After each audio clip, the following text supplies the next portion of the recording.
चुनाव की घोषणा हो गई है। अब कार्यक्रम हम करेंगे चुनाव पे, और चुनाव पे आज से कार्यक्रम हमने शुरू कर दिया है। हमारे साथ दो खास मेहमान स्टूडियो में मौजूद हैं। दोनों का परिचय सबसे पहले आपको करवाऊं।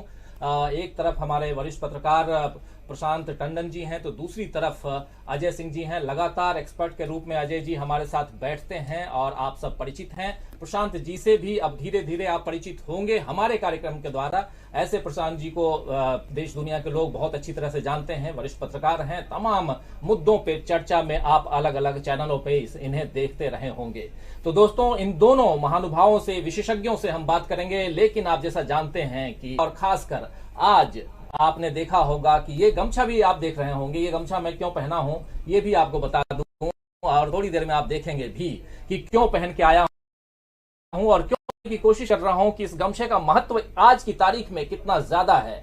तो आप देखिए, दूसरी तरफ विजुअल दिखाना चाहूंगा। जल्दी जल्दी सबसे पहले चलते हैं प्रधानमंत्री नरेंद्र मोदी की तरफ। शुरू होगा और उसमें सबसे पहले प्रधानमंत्री नरेंद्र मोदी एम्स पहुंचे। उन्होंने खुद को, और मजेदार तथ्य ये भी है कि हमारे साथ अजय जी जो उपस्थित हैं, ये इस वैक्सीन की बात करेंगे। लेकिन ये वैक्सीनेशन यानी टीकाकरण कैसे राजनीति का रूप हो गया है वो दिखाने की हम कोशिश करेंगे। लेकिन इसके अलावा चलिए चलते हैं तमिलनाडु भी, जहां राहुल गांधी पुशअप करते हुए नजर आ रहे हैं। और चलिए जरा राहुल गांधी को भी दिखाइए।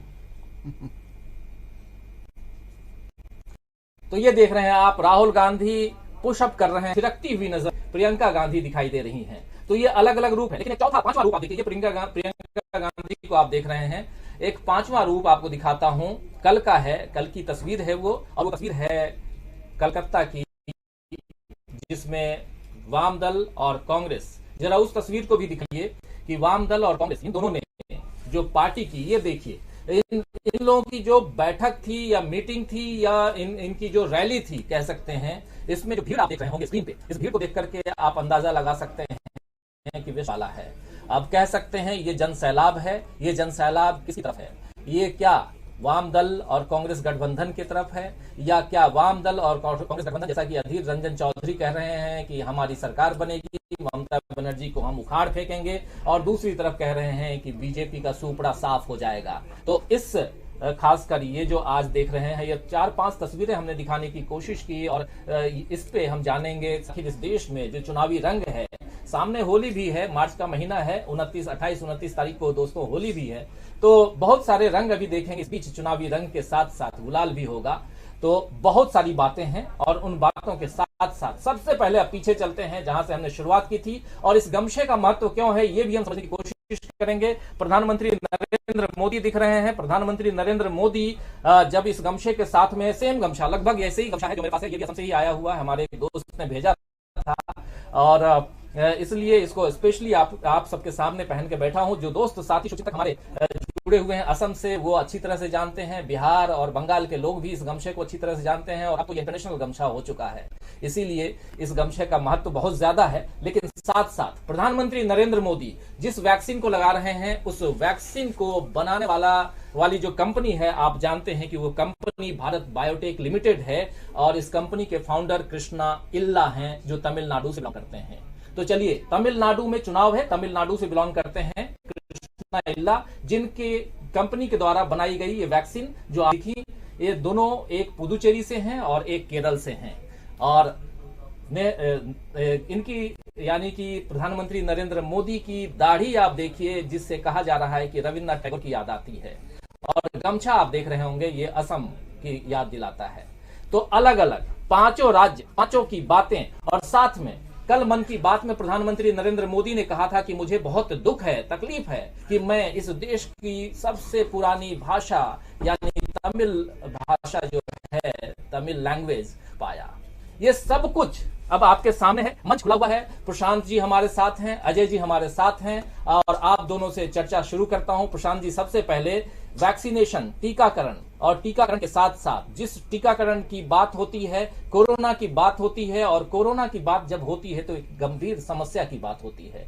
इस गंभीर समस्या को किस ढंग से बहुत ही चुनावी मोड में लेकर जाना प्रशांत जी, और उसके साथ साथ 2-3 बातें और भी जोड़ देता हूं ताकि आप जब चर्चा करें, मैं टोकूंगा नहीं बीच में, आप अपनी पूरी बात रखिएगा प्रशांत जी।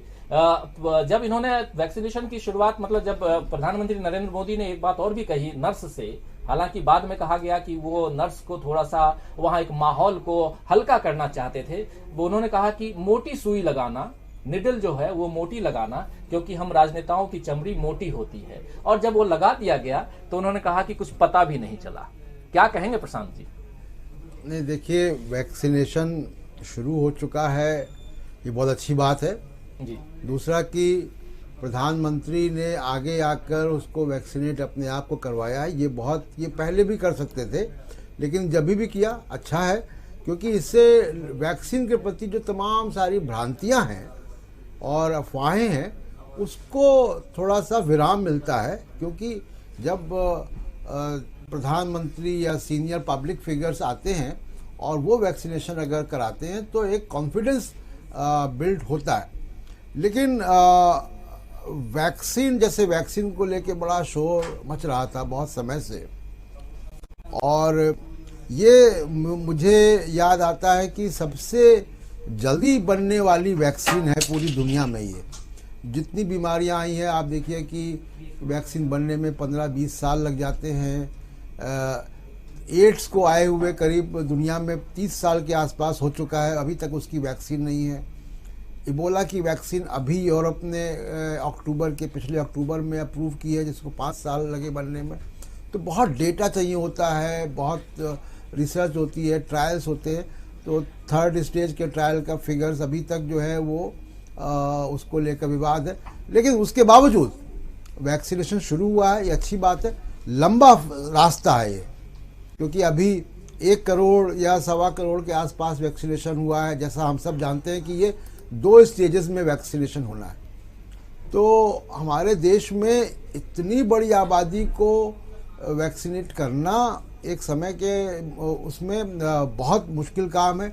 और ये ध्यान रखिएगा कि वैक्सीनेशन में जो स्टाफ लगता है वो सिर्फ मेडिकल स्टाफ नहीं लगता है, उसमें और भी सरकारी तंत्र लगता है। हमारे यहाँ इलेक्शंस भी हो रहे हैं, अभी सेंसस भी होना है, इसी सरकारी तंत्र से वो काम होने हैं। ये भी मत भूलिए कि ऑलरेडी कम से कम 10 वैक्सीनेशन जो जच्चा बच्चा को लगते हैं वो चल रहे हैं। तो वो उसमें करीब 1 मिलियन हमारे जो हेल्थ वर्कर्स हैं वो ऑलरेडी इंगेज हैं, वो नहीं काम रुक सकता जी। तो ये मुश्किल काम है, लेकिन हो रहा है, अच्छी बात है जी। बहुत सारी बातें हैं, लेकिन साथ साथ ये वैक्सीनेशन की बात तो प्रशांत जी आप कह रहे हैं, लेकिन आपसे ही बात करना चाहूंगा कि वैक्सीनेशन जो हम जैसा कह भी रहे हैं कि वैक्सीनेशन जो है, वैक्सीनेशन तो बहाना है, चुनाव दरअसल निशाना है। तो ये 5 राज्यों को जो हम देख रहे हैं कि उसको सम्मिलित करने की कोशिश मोदी जी ने की है, खासकर दाढ़ी से लेकर, और दाढ़ी बढ़ाने का काम तो कोरोना काल से उन्होंने शुरू कर दिया था। इस पर चर्चा होती भी रही कि ये रविन्द्रनाथ टैगोर की तरह अपना हुलिया बना रहे हैं, क्योंकि आने वाले समय में पश्चिम बंगाल में चुनाव है।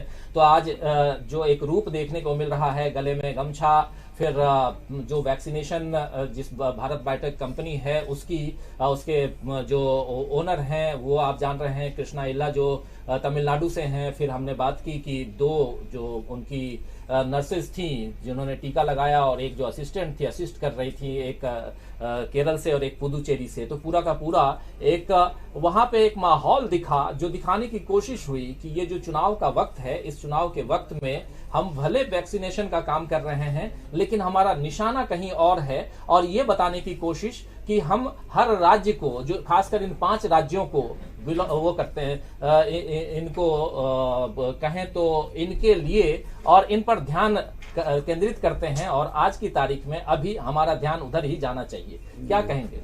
देखिए, किसी भी चीज को इवेंट मैनेजमेंट में तब्दील कर देना, चुनाव से जोड़ देना, और इस तरीके के पीछे भी मिनिस्टर्स के बयान आए हैं, अफसोसनाक है और एक गंभीर प्रयास को हल्का करता है जी। पहली बात। दूसरी बात ये कि देखिए, वैक्सीन बनी है सैकड़ों हजारों साइंटिस्ट के दिन रात मेहनत से, आप पिछली वैक्सीन का जैसे मैंने चर्चा की, आप देखिए कि 11-12 महीने में अगर वैक्सीन बन के आ गई है तो उसमें कितनी रातें खराब की होंगी लैब्स में, कितने टेस्ट हुए होंगे।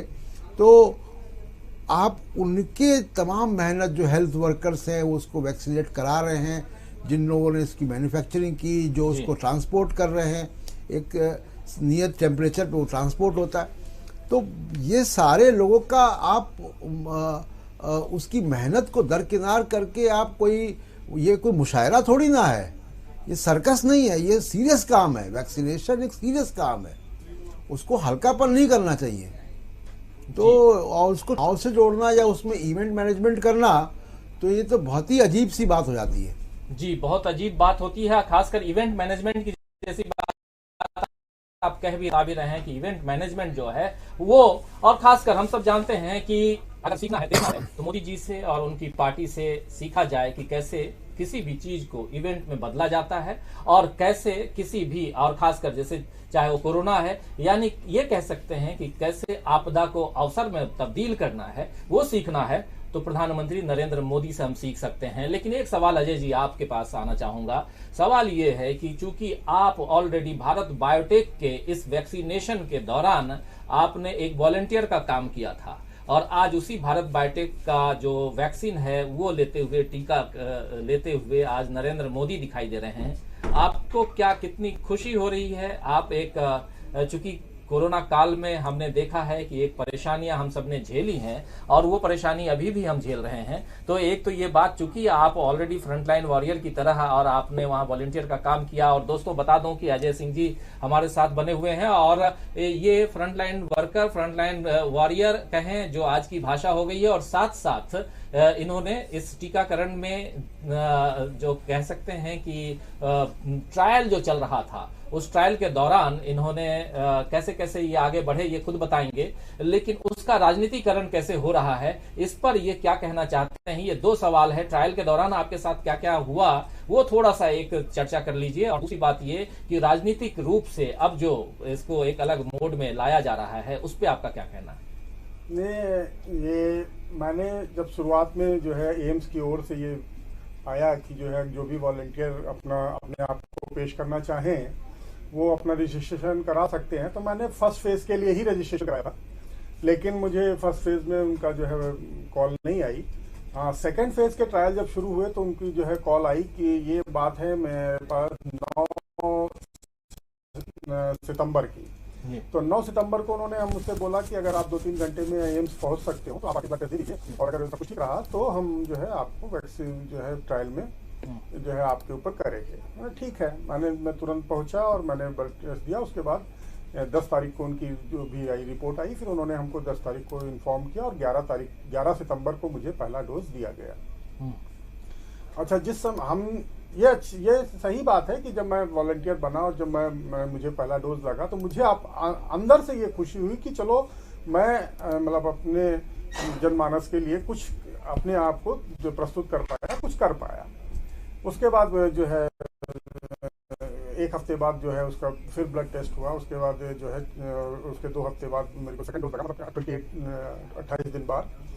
और उसके बाद फिर ब्लड टेस्ट हुए, मतलब टोटल अभी तक मेरे 6 ब्लड टेस्ट हो चुके हैं, और अभी सेकेंड फेज के ट्रायल का लास्ट ब्लड टेस्ट अभी भी बाकी है, जो कि 8 अप्रैल को होना है।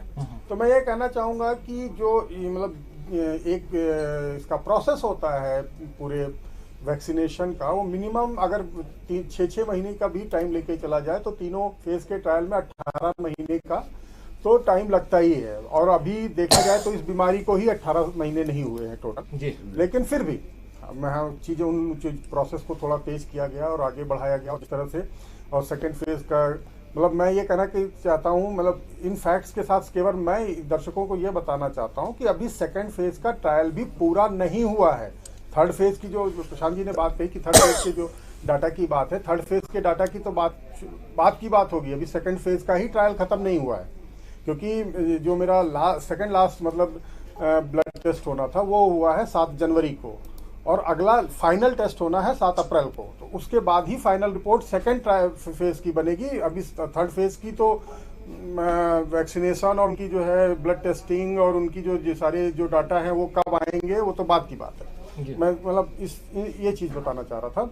और दूसरी चीज़ ये कि जब मैं मतलब इसलिए आपके चैनल पे ही मैं कब से कितने समय से हूँ और कभी इस चीज़ की चर्चा नहीं हुई कि ठीक है, ये सारी चीज़ें मैं ही नहीं, मेरे जैसे तमाम लोग, हजारों हजार लोग जो है ऐसे अपना जो है इसमें समय दे रहे हैं, अपना कोरोना को जो है मिटाने के लिए उसकी वो कर रहे हैं और लोगों को ठीक है इंस्पायर भी कर रहे हैं। लेकिन उसका इस तरह से राजनीतिकरण होगा ऐसा तो मैंने उस समय नहीं सोचा था। और ना ही मतलब आज मुझे मतलब मैं ये मान के चलता हूँ कि ये बहुत ठीक है, वैक्सीनेशन वैक्सीन लगना और उससे लोगों का इंस्पायर होना कि जो है प्रधानमंत्री ने वैक्सीन लगवाई या किसी भी पब्लिक फिगर ने वैक्सीन आगे लगाए, उससे जो है भ्रांतियां कम होती हैं, लोगों में विश्वास बढ़ता है। लेकिन हर एक चीज को जो है इवेंट बना देना, इलेक्शन का इवेंट बना देना, मतलब आज मैं सुबह जब ये देख रहा था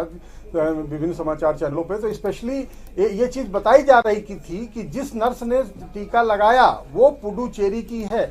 ये माने नहीं रखता भाई, वो पुडुचेरी की, वो दिल्ली की भी हो सकती थी, वो जो है छत्तीसगढ़ की भी हो सकती थी, वो मध्य प्रदेश की भी, कहीं की भी हो सकती थी।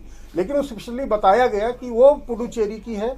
उसको जो असिस्ट कर रही है दूसरी नर्स वो केरल से है। मतलब ये चीजें बताने का इससे कोई इंस्पायर होगा टीका लगाने के लिए, मुझे नहीं समझ में आया। लेकिन ये सीधे सीधे बताता है कि आप जो है हर एक सीरियस चीज को जो सर प्रशांत जी ने कहा कि ये सर्कस नहीं है, सीरियस चीज है। तो ये इसको सर्कस चुनाव है और 5 राज्य जिसमें से तमिलनाडु सबसे बड़ा राज्य है, लेकिन वहां एक फेज में मतदान है, जबकि उसके बाद सेकंड पोजीशन पे कुछ दिन पहले आप लोगों को बताया भी था कि तमिलनाडु का जो क्षेत्रफल है वो 1,30,000 से ज्यादा वर्ग किलोमीटर है, जबकि 88,000 वर्ग किलोमीटर में फैला हुआ है मात्र पश्चिम बंगाल में 8 चरणों में मतदान है, जबकि तमिलनाडु में 1 चरण में है। असम में आप जानते हैं 3 चरणों में मतदान है, पुदुचेरी और केरल में भी 1 चरण में मतदान है।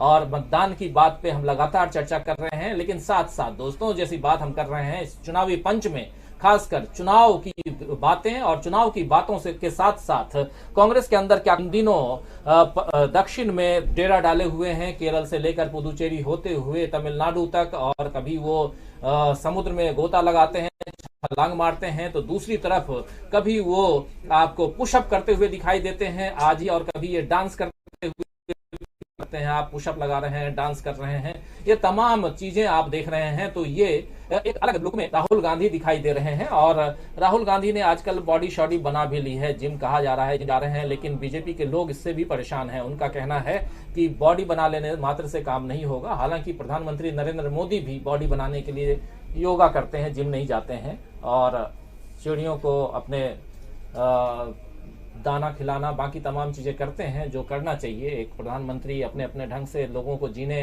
का हक है, लेकिन चूंकि चुनाव है और चुनाव के समय कौन क्या कर रहा है ये बातें आप तक पहुंचाना जरूरी है, इसलिए इन सारी बातों को हम यहाँ रख रहे हैं। राहुल गांधी एक तरफ जहां अकेले अपने आप पे, अपने दम पे दक्षिण भारत में है, तो इधर उत्तर भारत में 23 उनके ही वरिष्ठ कांग्रेसी नेता लगातार अपनी ही पार्टी के खिलाफ मोर्चा खोले हुए हैं। आपको पता होगा दोस्तों कि सबसे पहले इन 23 लोगों ने, जिसे G23 कहा गया, इन्हीं में से एक ने यानी राज बब्बर ने कहा कि ये गांधी 23 हैं हम लोग। तो गांधी 23 की बात अगर करें तब भी, या G23 की बात करें तब भी, ग्रेट 23 की बात करें तब भी, ये 23 लोगों में जो लीड कर रहा है पूरी इस टीम को वो हैं गुलाम नबी आजाद। 2 दिन पहले गुलाम नबी आजाद ने भाषण दिया था। आप देखिए, पिक्चर भी आप देख रहे होंगे अभी टेलीविजन पे, हमारे स्क्रीन पे। ये जम्मू का सीन है, जब केसरिया रंग में ये दिख रहे हैं, इनके माथे पर साफा आप जो देख रहे हैं ये केसरिया रंग का है, और इसके बाद दूसरे दिन ये सफेद रंग में दिखाई दिए थे। आज हमें उम्मीद थी कि शायद ये रंग बदल करके हरा हो जाएगा ताकि ये तिरंगा हो जाएगा, लेकिन ये हरियाली वाले पिक्चर हमारे पास नहीं आए हैं अभी तक। अगर ऐसा है तो, और अगर ऐसा नहीं है तो क्या ये भगवा रंग की ओर है, ये एक सवाल भी है। तो कई सवाल हैं, लेकिन प्रशांत जी बात ये आती है कि जब इस समय देश चुनावी मोड में है, कांग्रेस के वरिष्ठ नेताओं की जरूरत इस वक्त अलग अलग जगहों पे 5 राज्यों में अलग अलग जगहों पर जाकर चुनाव प्रचार में हिस्सा लेने की जरूरत है। उस वक्त ये लोग अपनी राग अलापते हुए अलग अलग जगहों पे जा रहे हैं, और जो सूचना है उस अनुसार ये अभी उत्तर भारत में कई जगह जाएंगे। कुरुक्षेत्र में आज शायद उन्हें होना चाहिए था, उत्तर प्रदेश में भी जाएंगे, उत्तराखंड में भी जाएंगे, कई जगह जाएंगे, और ये 23 लोग ही जाएंगे। कोई इनमें से कहता है कि हम अपनी नई कांग्रेस बनाएंगे, मजबूत कांग्रेस बनाएंगे। हालांकि उसके साथ साथ जोड़ते हैं, ये आनंद शर्मा का बयान कल हमने सुनाया भी था बयान, कि कहते हैं कि एक नई कांग्रेस बनाने की जरूरत है, मजबूत कांग्रेस बनाने की जरूरत है। आज जो कांग्रेस है वो कमजोर हो गई है, इस कांग्रेस को हमें मजबूत करने की जरूरत है। और साथ साथ ये देश गांधी का देश है, यहाँ हमको गांधी के राह पे हम चलते रहे हैं। तो एक तरफ ये खुल करके ये नहीं कह रहे हैं कि हम एक अलग कांग्रेस बना रहे हैं, लेकिन दूसरी तरफ आप याद कीजिए कि जब बिहार का चुनाव था उस समय भी इन 23 लोगों ने सोनिया गांधी को चिट्ठी लिखी थी और उस समय नए पूर्णकालिक अध्यक्ष की मांग की थी, बिहार चुनाव से एन वक्त पहले। और इस वक्त जब 5 राज्यों में चुनाव है तब ये मोर्चा खोल करके अलग अलग राज्यों में जा रहे हैं। क्या कहेंगे कांग्रेस के लिए? देखिए, ये 23 जो चिट्ठीबाज हैं और ये इनका एक ये 23 तो आज जुड़े हुए हैं, लेकिन ये लंबा ट्रेंड चल रहा है कांग्रेस में कुछ वर्षों से, और ये लंबी बात हो जाएगी। और लेकिन मैं बहुत संक्षेप में बात रखूंगा इसमें, क्योंकि ये कांग्रेस के अंदर ये मंथन जो चल रहा है वो वैचारिक मंथन है जी। और अगर ये कांग्रेस के अंदर ये 23 या उसके पहले भी कुछ लोग बोलते रहे, आप देखिएगा कि वो उनकी टाइमिंग बड़ी इंटरेस्टिंग होती है कि जब भी, यानी अगर राहुल गांधी का कोई इंटरव्यू आया विदेश में या कुछ और ऐसा हुआ कि चुनाव आने वाले हैं, यानी कांग्रेस जब किसी बड़े क्रूशियल मोड़ पे होती है तब इनकी तरफ से इनमें से कोई जाके इंटरव्यू दे आता है किसी अखबार को, कोई संगठन की बात करने लग जाता है, कोई चिट्ठियां लिखने लग जाता है। ये बेसिकली क्या है कि ये आइडियोलॉजिकल वॉर है कांग्रेस के अंदर। और कांग्रेस में नरेंद्र मोदी क्या चाहते हैं? नरेंद्र मोदी जो लगातार बार बार कहते हैं कि कांग्रेस मुक्त भारत, वो कांग्रेस मुक्त जब कहते हैं तो उनका जो मतलब है वो है राहुल गांधी मुक्त कांग्रेस। तो राहुल गांधी मुक्त कांग्रेस या गांधी परिवार को अगर आज हटा दें आप कांग्रेस से, तो कांग्रेस बन जाएगी जेडीयू। वो जेडीयू बनाना चाहते हैं कांग्रेस को नरेंद्र मोदी। और ये जो लोग हैं, ये कुनबा जो 23 हैं, कोई चिट्ठी लिखते हैं जहाँ पे गैस के दाम बढ़े हैं, जहाँ पे कल गुलाम नबी आज़ाद जम्मू में थे जी। और वो नरेंद्र मोदी की तारीफ कर रहे थे और वो कह रहे थे कि जिनमें बड़ी अच्छाइयाँ हैं जी, जमीन से जुड़े हुए हैं। हाँ, तो याद दिला दें उनको कि 28 फरवरी को ही गुजरात में नरसंहार हुआ था, तो गोधरा कांड। तो वो तो ये आज़ाद साहब को याद नहीं आया या जो भी बात है। तो बेसिकली क्या है कि इसमें आइडियोलॉजिकल वॉर है कांग्रेस के अंदर। राहुल गांधी जिस तरीके की पोजीशंस लेते हैं इकोनॉमिक पॉलिसीज में, राहुल गांधी जिस तरीके से हमला करते हैं आरएसएस पे, ये उसके रिएक्शन में ये ताकतें आती हैं जिनको सपोर्ट बड़े आसानी से आप ये इसको मान सकते हैं कि उनको सपोर्ट कहीं और से आ रहा है।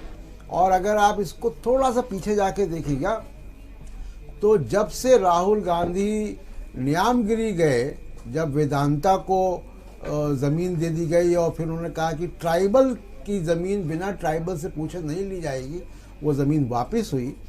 जब वो भट्टा पर सॉल गए, वहाँ से वो शुरू होता है प्रोजेक्ट पूरा जी, कॉर्पोरेट स्पॉन्सर्ड प्रोजेक्ट शुरू होता है वो कांग्रेस के अंदर। तो कोई ना कोई लीडरशिप की बात, कुछ ना कुछ ये उठाते रहते हैं। बड़ी कॉमन सेंस की बात है कि अगर कांग्रेस का नॉर्मल, मैं कांग्रेस में नहीं हूं तो मुझे कोई अख्तियार नहीं कि कांग्रेस किसको अपने अध्यक्ष बनाए। मैं बीजेपी में नहीं हूँ तो मुझे एक कोई अख्तियार नहीं है कि बीजेपी किसको अध्यक्ष बनाए, किसको प्राइम मिनिस्टर कैबिनेट बनाए। हम उस पर कोई टिप्पणी कर सकते हैं।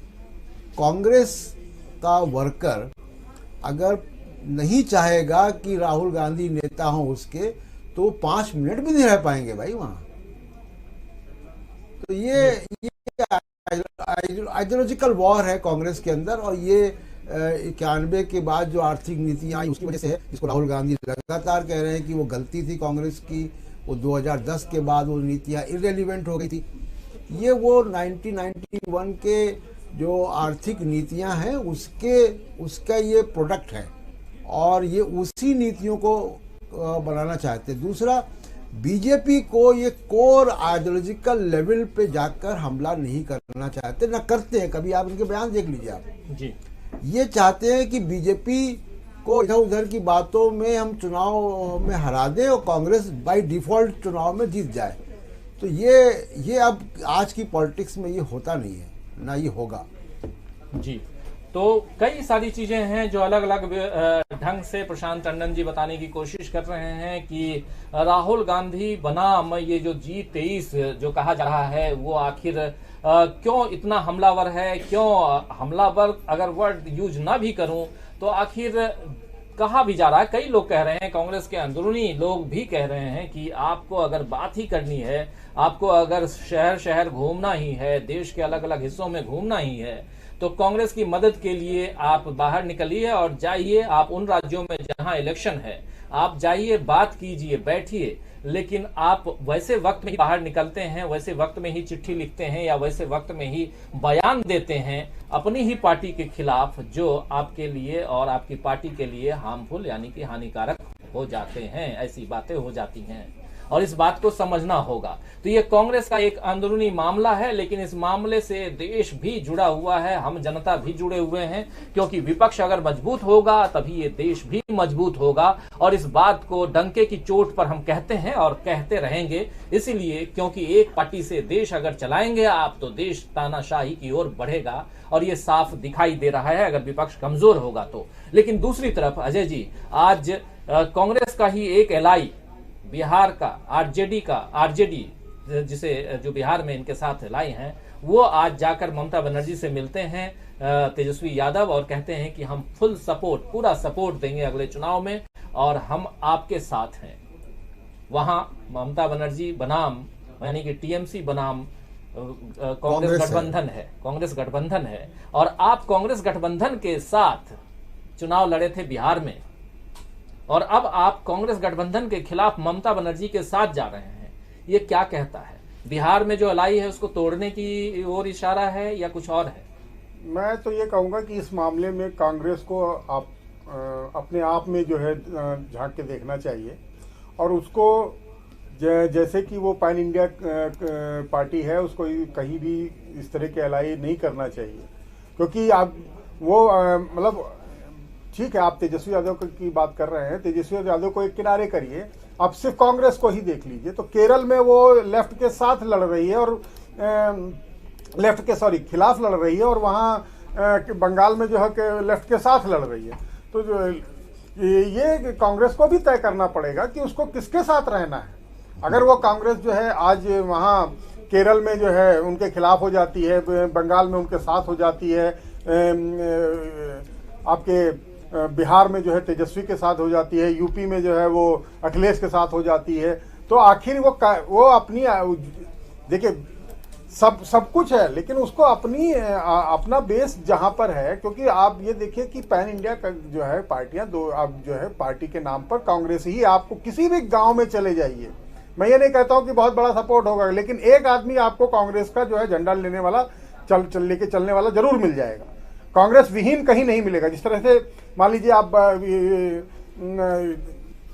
दक्षिण के राज्यों में जाइए तो आपको ऐसी बहुत जगह होंगी जहां पर बीजेपी का आपको झंडा लेके चलने वाला एक भी आदमी नहीं मिलेगा। कार्यकर्ताओं की कमी, कार्यकर्ताओं की कमी है, लेकिन आपको आइडियोलॉजी के, अपनी ही आइडियोलॉजी के जो भी आपकी विचारधारा है उसी पर ही चलना होगा, तभी आपका कल्याण होगा। मुझे नहीं लगता कि ना ये बंगाल का जो आप चाहे वो भीड़ जितनी भी इकट्ठा हो या जैसी भी हो, ना ये बिहार में कुछ कर पाएंगे, और ना ही केरल में जो है ये कुछ अपना कमाल दिखा पाएंगे।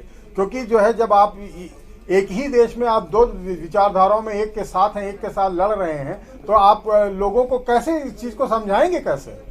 जी प्रशांत जी, दो बातें आती हैं कांग्रेस के साथ। एक तो जैसा जो अजय जी से मैं पूछ ही रहा था अभी कि एक तरफ आरजेडी के साथ एलआई हैं आप वहाँ बिहार में, और उसके अलावा वामदल भी आपके साथ में है। लेकिन यही एलआई अगर पश्चिम बंगाल में होता, वामदल भी है, आरजेडी भी है और कांग्रेस भी है, और वामदल और कांग्रेस पश्चिम बंगाल में चुनाव लड़ रहे हैं साथ मिलकर के, आरजेडी कांग्रेस की ओर अपना रुख न करके ममता बनर्जी की ओर रुख करना, ये क्या कहता है? पहली बात। दूसरी बात, कश्मकश में कांग्रेस केरल में भी है, क्योंकि केरल में आमना सामना जो है वो वामदल बनाम कांग्रेस का है।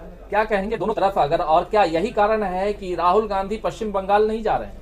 नहीं, केरल की पॉलिटिक्स बाकी देश से बिल्कुल अलग है और वहाँ बहुत ही डेफिनेट दो पोल्स हैं, यूडीएफ और एलडीएफ, और वो बारी बारी से आते जाते रहते हैं जी। उनका अपना एक दोनों का एक कुनबा बना हुआ है और वो मुझे लगता नहीं कि वो बहुत प्रभावित होता है। यानी अगर आप देखिए कि वाम दल के खिलाफ केरल में लड़ते हैं, लेकिन सेंटर में बंगाल का इलेक्शन छोड़ दिए, सेंटर में वाम दल के साथ मिलकर सरकार बनाई है कांग्रेस ने। वो सरकार के रहते हुए भी केरल में वो अलग अलग रहे। तो एक तो दूसरी बात ये कि देखिए, मेरी फिक्र तब होती कि जब आरजेडी आइडियोलॉजिकल कोई ऐसा फैसला करती जो कि कांग्रेस से अलग हो जाता।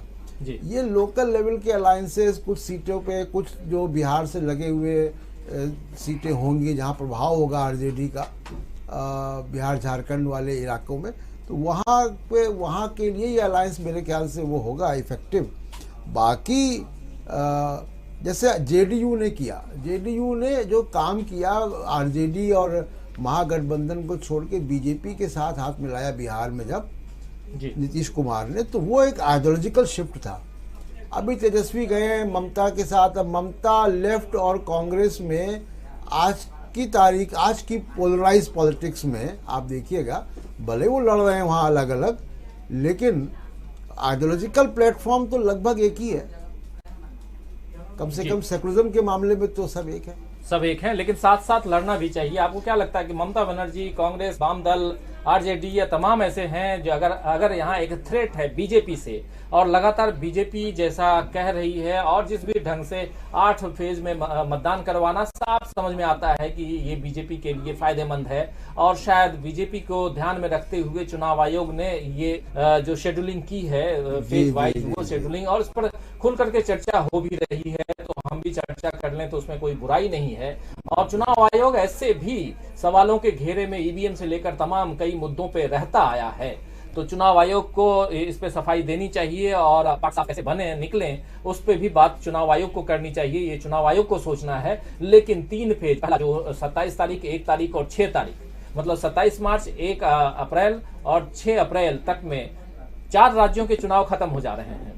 5वां राज्य जो है वेस्ट बंगाल है, जिसमें 3 फेज का चुनाव खत्म हो जा रहा है। लेकिन उसके बाद के जो बचे हुए जो 5 फेज हैं, उसमें 203 सीट्स पे चुनाव होना है। और बीजेपी का नारा है, अमित शाह का नारा है, अब की बार 200 के पार। और ये 203 सीट, क्या ये सब कुछ उसी हिसाब से तैयार किया गया है? एक सवाल प्रशांत जी। दूसरी बात ये कि जब अलग अलग जगहों अलग अलग ढंग से लड़ रहे हैं, तो क्या एक मतलब ये हाइपोथेटिकल बात हो सकती है आज की तारीख में, क्योंकि सब चुनाव अलग अलग लड़ रहे हैं, लेकिन ममता बनर्जी और कांग्रेस, वाम दल क्या एक साथ नहीं आ सकते? नहीं, देखिए, इसमें मेरा स्पष्ट व्यू ये है कि एक तो हम लोगों को ये जो मीडिया, और जिसको आप गोदी मीडिया कहते हैं जी, तो ये जो गोदी मीडिया का शोर है, प्रचार है, इससे थोड़ा सा अलग हटके हम लोगों को चीज़ों को देखना चाहिए।